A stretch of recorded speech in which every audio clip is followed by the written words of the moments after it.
عبداللہ بن عباس رضی اللہ عنہما فرماتے ہیں حدیث نمبر 488 میں کہ رسول اللہ صلی اللہ علیہ وسلم بالکل الگ تھلگ قبر کے پاس سے گزرے.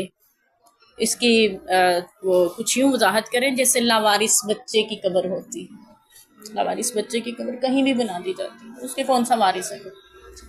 تو ایسے ہی آپ ایک قبر کے پاس سے گزرے تو آپ نے لوگوں کی امامت کی، لوگوں نے آپ کے پیچھے صف باندھی اور اس کی نماز جنازہ پڑھی. تو اس حدیث سے ہمیں یہ پتہ چلا کہ عبداللہ بن عباس رضی اللہ عنہ نے بھی وضو کی اور انہوں نے بھی نماز جنازہ پڑھی، جو کہ ابھی کم عمر تھے. ہم پہلے بھی پڑھ چکے نا، مسجد میں آواز سن کے بتا دیتے تھے مجھے لگ رہا ہے نماز پوری ہوگی. تو یہاں پہ بھی یہ بتا رہے ہیں کہ بچے بھی وضو کر کے نماز میں شریک ہوں، اگر وہ نماز میں جا رہے ہیں تو وہ بھی اہتمام کریں. اور یہ بھی ہمیں پتہ چل رہا ہے کہ فوت ہو جانے کے بعد میت کے نہ ہونے پہ بھی جنازہ پڑھا جا سکتا ہے، جس کو جنازہ غائبانہ نماز جنازہ بھی کہتے ہیں. اور یہ آپ صلی اللہ علیہ وسلم کی سنت سے اور روایات سے بھی ہمیں ملتا ہے.